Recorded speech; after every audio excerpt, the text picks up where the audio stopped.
sit. The kids behind, you gotta watch. All right. All right, so I'm gonna open this up because I have quite a diverse array here of Superman talent. 75 years. I won't live that long. And Superman will go on, I can't even imagine, 750 years until we run out of paper. Until the sun burns out, exactly. What does that mean to you people? I mean, you are obviously representatives of it, but what does it mean to you emotionally, from a personal sense? Anybody can jump in. Start at the end. Just for me, I mean, it's about the fact that Superman has lasted this long. We've all been able to participate in this fictional life. It's really quite amazing. And as you say, this guy's going to outlive all of us here. And just the fact that we've all been allowed to participate and to add a little bit to the legend, I think it's a really profound and exciting thing to be able to have done. What?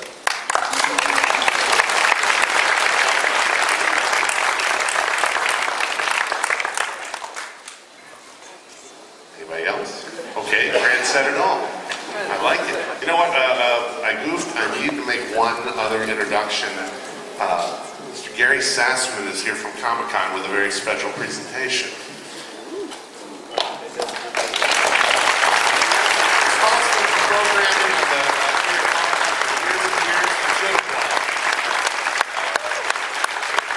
Thanks, Gary.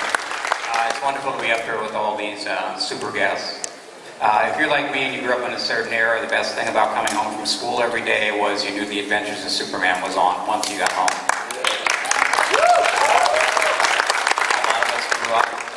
Watching that show, loving that show. There were only about 103 or 104 episodes. We knew them by heart. Every day we came home and watched them.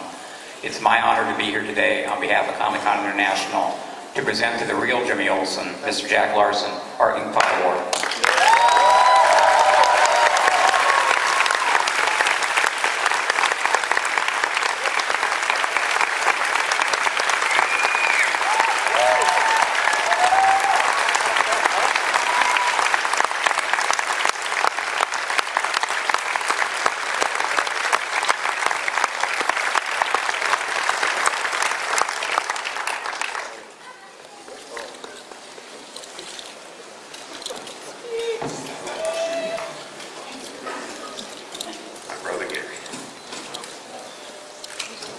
Back to you, Jack.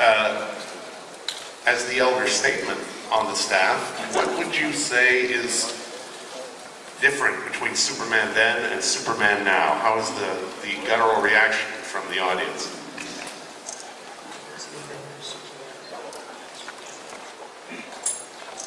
Well, I've been there since 1951 when we did the first Adventures of Superman. And my pal, or I was his pal, George Reeves, who was a terrific Superman, and Mr. Cavell was a terrific Superman. And it's been my observation through the years that Warner Brothers has been very fortunate in all of their Supermen. Brandon, Dean Cain, everyone. So I've always been amazed. It's a magic park. Very, very proud to be a part of it since 1951.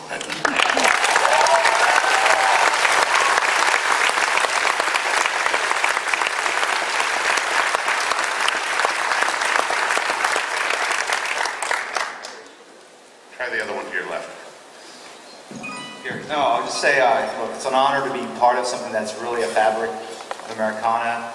If you look at Superman, he really has changed over the 7.5 decades. He's really reflected the culture that he is doing his stories in, I guess. And so if you look at the 30s, late 30s, he was a social crusader. In the 40s, he fought the fascists and the Nazis. In the 60s, all these different forms of colored kryptonite were created, and if you ate different colored kryptonite, it gave you weird powers, and you had weird experiences. And then in the 80s, he became more yuppified. In the 90s, he had a mullet. I love the mullet. I mean it derogatorily. And then obviously today, you know, it's a character that is very intense, and you know, it's amazing to see the CGI and all the technology being able to finally capture the insane powers of Superman. so extraordinarily well on the big screen.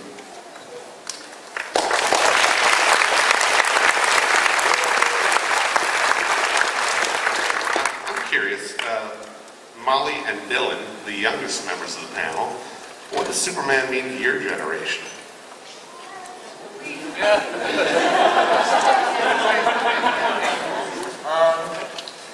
I think Superman's been around for a very long time, and it really means a lot to me that he's been able to be such a role model for people of all ages, of all cultures, of all races, all over the world. That's something that I really think is epic and what makes him, you know, what's kept him around so long. And hopefully for very much more of a long time. For another 75 years, and then another 75 years, and so on.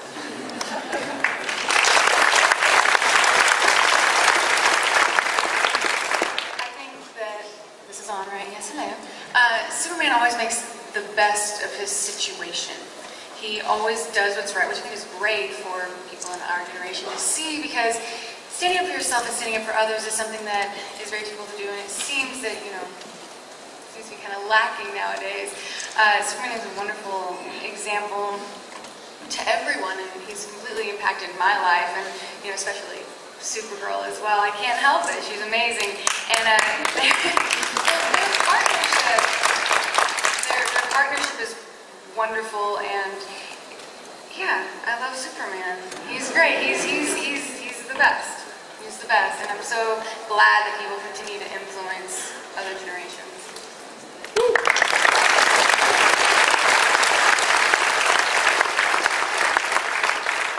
For our esteemed comic folk on the panel, Jim, Paul, and Dan, and Grant, if you had to recommend one or two Superman stories to a complete novice, nobody that had ever read a Superman book, what would it be?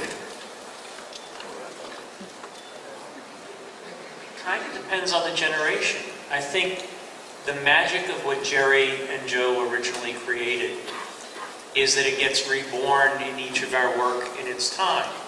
And I think if I were recommending to a novice today, I'd probably recommend Scott and Jim's work on Superman Unchained.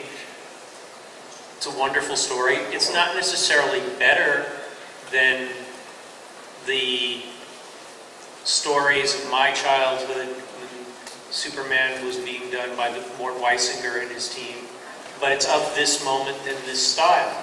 And that's what's great, that we've each been able to step in and transform it and change it and make it of our moment, and that you guys are possessing Superman with the magic of your time.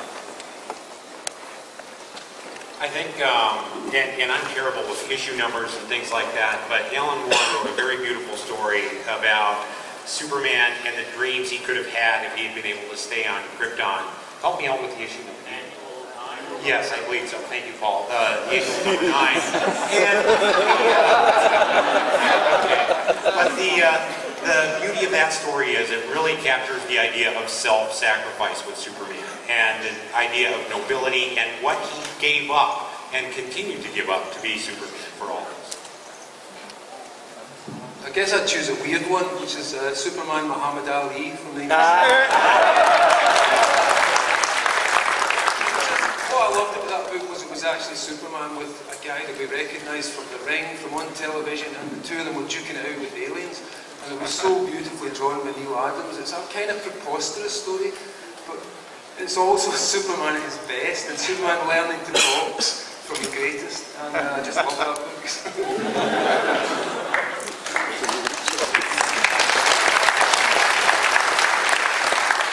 I'm actually going to recommend Grant Morrison's All-Star Superman for those of you.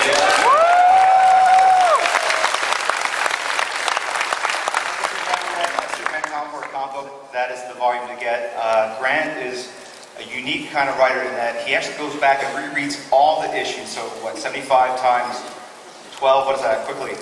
828? No, I don't know. Anyway, so he went back and he synthesizes everything so that, because there are a lot of weird Superman stories, especially in the 50s and 60s, and a lot of people reject that kind of stuff. And what Grant does so well is he takes all that, incorporates it and modernizes it so that you don't feel guilty for appreciating the past, and gives you a story that feels very, very contemporary. I would highly recommend that book. It's awesome. Thanks, Tim.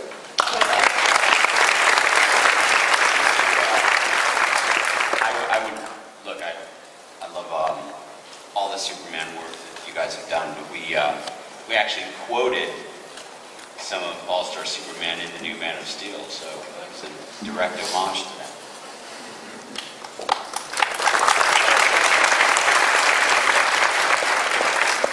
All right, conversely, to the actors. When you took the role, and when you even considered taking the role, did the responsibility of the role dawn on you at that point? What was that like? Jack, Molly, Dylan? Okay, I'll take this one. Yes, the responsibility, I was fully aware of the responsibility, but when it came to it affecting me, I tried to push it back by mind because it's so important to everyone, or certainly to a lot of people.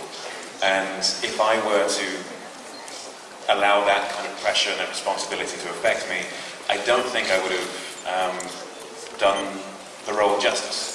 And so I just tried to focus myself on the task at hand, which is representing the character properly, as opposed to fulfilling the hopes and dreams of so many people out there, which is a pretty daunting task. And even now, I still put that in the back of my mind.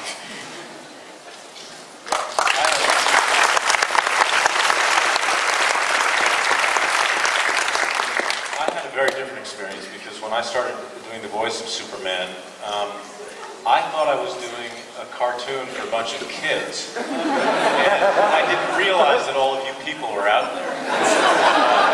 And yet, here you are. I was just talking to Henry about this backstage, and it took me a while to realize that I was representing someone who was protecting truth, justice, in the American way. So I now realize the gravitas that it has, and tend to take it a lot more seriously. The other thing I want to say about Superman is that he's such an enormous personality, such a huge character, that so many actors have been able to embody him, and he can handle it all. You know, including our first British Superman, I believe. Correct? That I'm aware of. He doesn't even have to be from America anymore. Apparently our other superheroes don't either. Batman, Spider-Man, they're both English, right? Anyway. Next, James Bond is sitting right here. I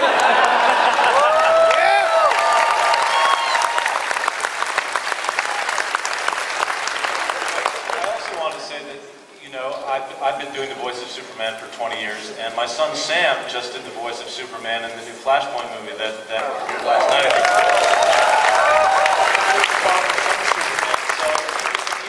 think. So we're an embodiment of the generational aspect of how Superman is passed down.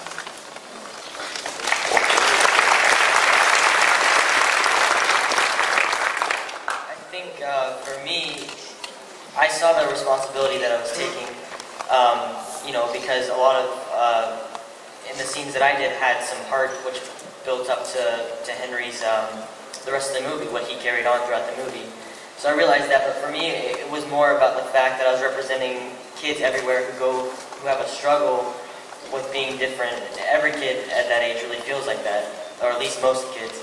So I really feel like that was what I was representing, along with Superman, the movie, but I think that I wanted people to be able to relate to the character, and that's really what we all kind of worked on.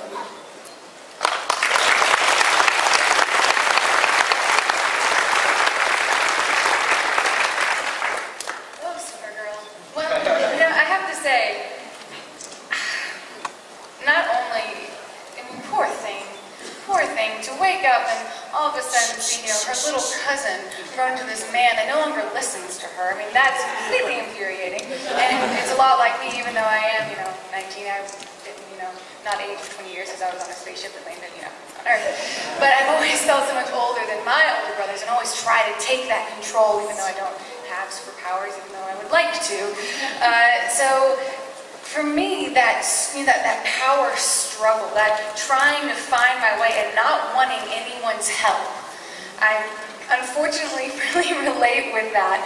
And that was fun to bring to her. She's such a complex character. And I had so many great examples before me. There's so many other wonderful actresses that have done her voice, and of course I would love to see her live action as well. But got some Supergirl and L action. I think that'd be pretty cool from issue 52.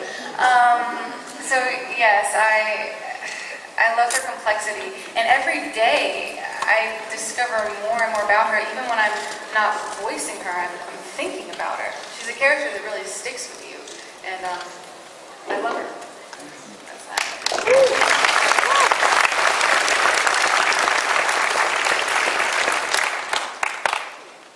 Responsibility of being Joe Wilson. Well, I'm not responsible. There was our first producer was Bob Maxwell, who produced a radio show, and Jimmy had been a creation on radio, but he was not a comic book character, and I wasn't familiar. I was very familiar with Superman because as a little kid I collected the Superman. I had the first Superman comic book. My mother gave me the Salvation Army. But I had all of them. They came in the drugstore where I used to hang out as a boy. And so I've been under contract to Warner Brothers. I've done a couple of big films for them, one with the great director Raoul Walsh, one called Fighter Squadron. And then the studios let me go back a time in 1951 when they had the studio theaters. And suddenly there was going to be television, but there had been no film television. There was live television, and Lucy was filming with 3 cameras and became very popular. And so somehow Jack Leibowitz, your boss at one time at DC, they decided to make a series, 26 shows of the Adventures of Superman. And I was cast as Jimmy Olsen. I had nothing to go on, and not the comic books, not anything. But the great thing I had to go on was that everybody was out of work. And there were great character actors. Eliza Cook Jr. from The Maltese Falcon, just endless terrific people who came in to work on Superman as villains or friends or whatever.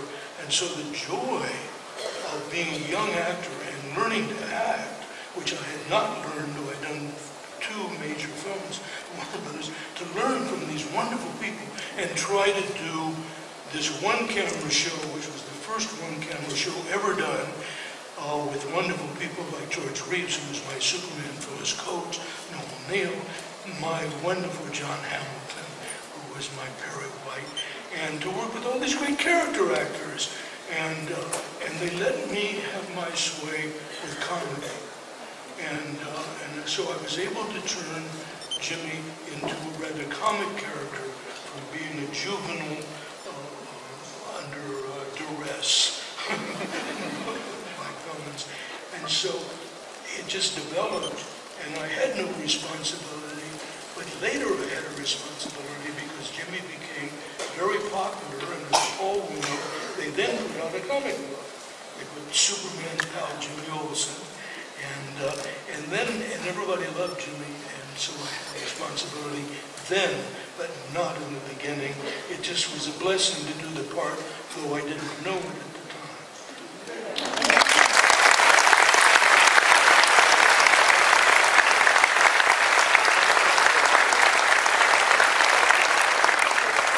All right, we take a couple of questions from social media, off of Facebook. What, you don't have a Facebook page? Have you friended him yet? It's not me. Not Henry Cavill. I like it. All right, this is for Henry, actually. What did you take away from past Superman roles and incorporate it into Man of Steel? Well, when it came to me creating this character for me personally, and with the groundwork and framework that my friend David here had laid down, I wanted to avoid watching previous live action stuff, purely because that was, in my opinion, someone else's interpretation of the character in comic books. And I wanted this to be our interpretation of the character without anyone else's influence affecting that, and therefore muddying the line between source material and live action. So I didn't use any influence from previous performances.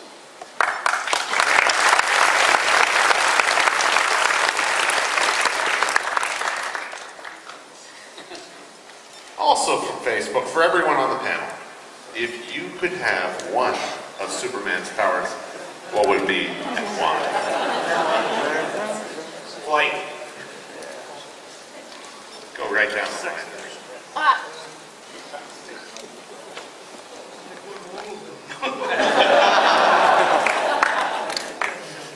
but not one of his powers, but one of the maxims: truth, justice, and the American way.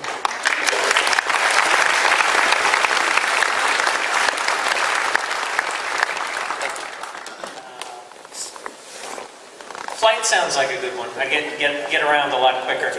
Would have really helped in the days when I had to commute to Burbank for meetings all the time. X-ray vision.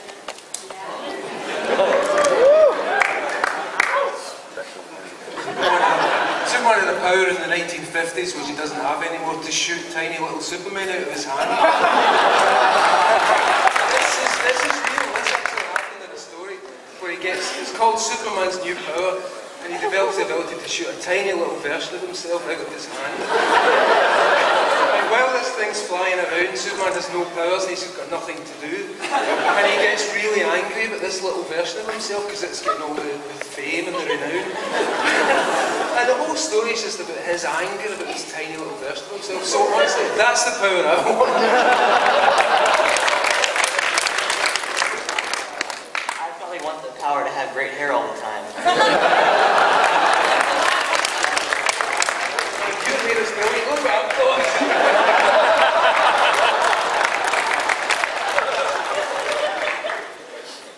Not quite sure. I guess I work in comics, so I'm always facing deadlines like Paul as well.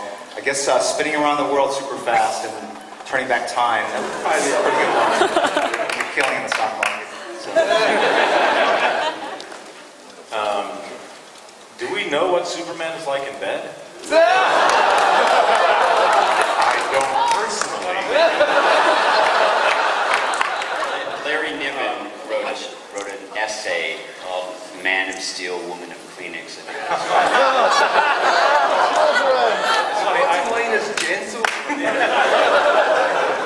I remember as a kid they used to have these ads in the back of comics that you could get these glasses that had X-ray vision. So I always thought about that, but I think it would have to be Flight. That's the coolest. I have to pick one that hasn't been taken yet. He supposedly has super intelligence, like he can learn a language in 5 minutes. I always kind of liked freeze breath. Not one we've seen much of. Probably, I was like, oh, what do I choose? Well, I gotta say, the one power which I would choose, which I wish I had, which is probably the one thing which really ties him to humanity, is his unbreakable spirit. It's the one thing that he has that real connection with humankind with. And yeah, all the others are great, but it's his unbreakable spirit which is what I admire him most for.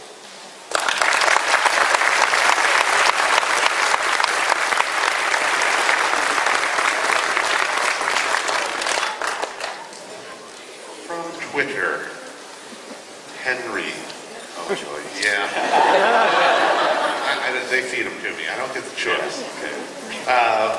What was your favorite part of the physical aspect of becoming Superman? How do I say this? You know what? Getting in that kind of shape was incredibly hard work, and it was, you know, a gruel and a slog every day to get up at 3 in the morning and train before work, and it would ultimately end up being a 15-hour day. It was exhausting, but I got to be in that kind of shape. I had an amazing trainer in Mark Twight, and when you are feeling that strong, it's a good feeling. I'm not going to lie. And, you know, you feel very fit and healthy, and so just that feeling of health and fitness and yeah, that was probably the best part of it, just feeling healthy.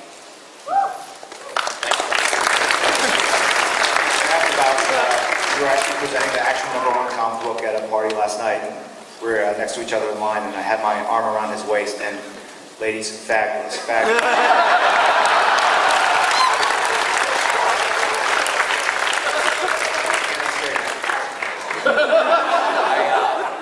I'll tell a funny anecdote. I brought my sons on the set. I don't know if you remember this, but I timed it so that Henry would be in the costume when my kids were on the set, and I've been saying, Dad, I work with Superman. No, you don't. So my now 6-year-old was, I don't know, 4 and a half. We went on the set, and the cape a lot of the times was digital. So Henry was in the costume, but my son introduced Henry and said, "Hey, this is Superman." He looked at me and said, "No, you're not. Where's your cape?" He was like, "He's not Superman." I proved him wrong then.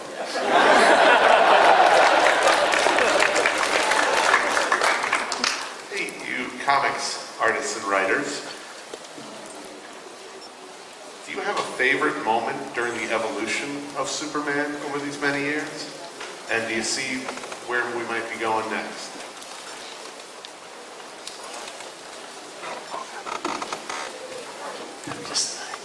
There's so much. It's so hard to pick a moment. For me, I think it's where I come in. If I could freeze frame a moment, I'd be sitting there as a 6-year-old watching Jack and George and Noel on Channel 11 after school with an open comic book that I just managed to get from a babysitter, telling a story of Superman at the end of the future with a drying up Earth, and my eyes wide. Look at how much magic can be going on all at the same time. How much imagination could be there. It's the moment where he collides with my life. That's what I'd love to recreate. Yeah, I think mine would be a little bit similar in that I think back to it, and what I always remember are the individual covers on the stands and the color that was there. And one of the things that always seemed to be present was this sense of nobility and majesty that went with the character, and somehow that seems to translate through anyone who draws it when they do it properly. And it's more the sense of Superman than a particular visual itself. I guess for me, I kind of like all the versions of Superman. Like Batman, this is a character that's so malleable that we've seen a dozen different takes on it over the decades. As Jim said, in the initial version, he was very much a rough working man. He was fighting for poor people in the times of the Depression. In the 40s, he's a patriot. In the 50s, he's kind of like the guys who are coming home from war and trying to set up homes and have families.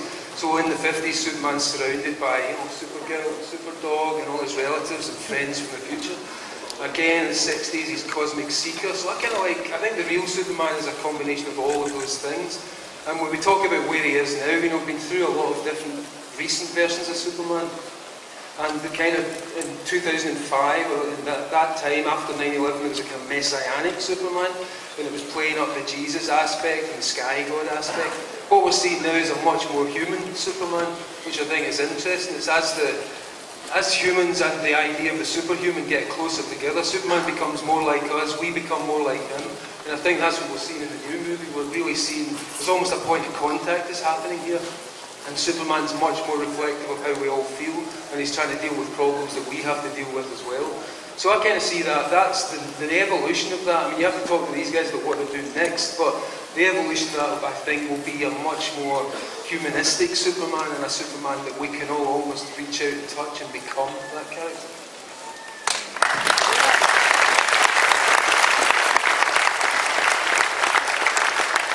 Very quickly, I would also highly recommend The Dark Knight Returns by Frank Miller. When I was in college, that's what inspired me to become a comic book professional, in that it really took what I thought were traditional stories and brought a whole different level of sophistication to them. He really represented Batman and Superman as almost these elemental forces that were representing all these different things, things that were very current in the 80s. And in a way, Superman kind of lost his way a bit and was working for the Reagan administration. And at the end, I don't want to spoil it, but basically Superman and Batman fight at the end. And I always thought Superman kind of got robbed a little bit, and it'd be great to see a rematch between the two of them. I don't know, maybe on screen, I don't know, something.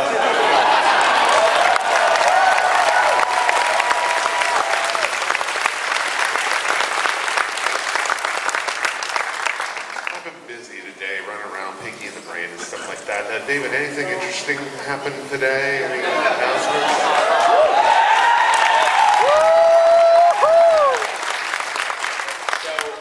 Hall H at the Warner Brothers, I guess most people know now. At the end of the Warner Brothers panel, Zach came out, he brought out Harry Lennox, who plays General Swanwick in Man of Steel, and we, actually Henry read a bit from Superman Returns, and so the next film we're making, we're already in pre-production, comes out in summer of 2015, and we're actually not sure whether the title is Superman versus Batman or Batman versus Superman, but yes, it's that rematch, that combination, the two guys on the screen, and that's happening.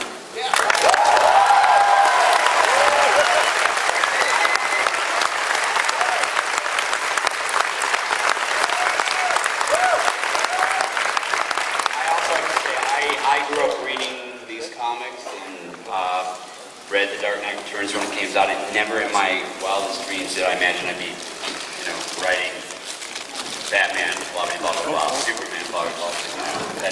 That's crazy. And I'm safe to say it now, I'm Batman.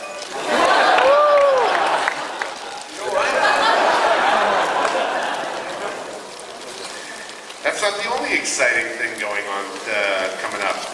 As of today, to celebrate the 75th anniversary, DC Comics is launching a uber cool project called the Superman Real Heroes Project.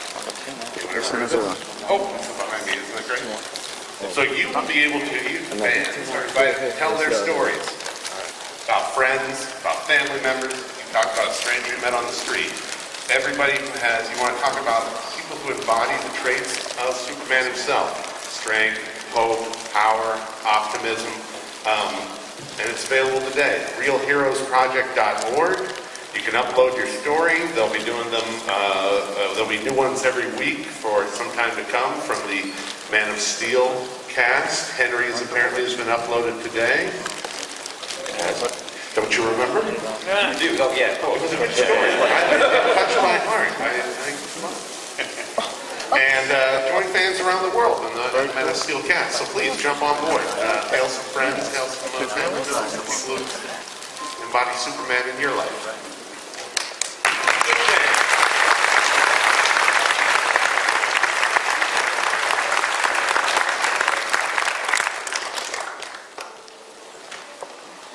Anybody have any questions?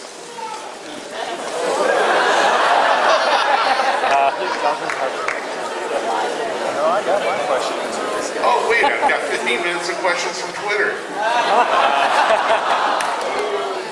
All right, you keep those questions respectable.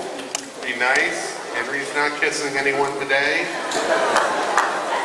Grant might.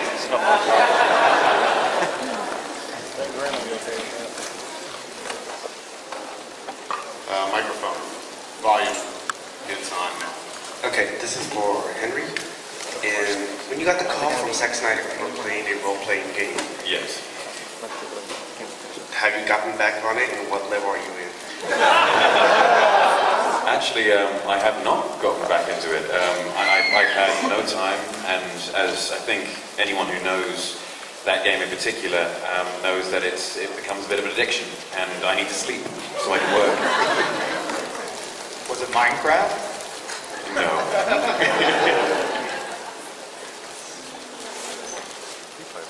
Hi, I'm Scott. Just wondering, comic book wise, how do you guys feel about how dark Superman's getting nowadays? Killing Dr. Light,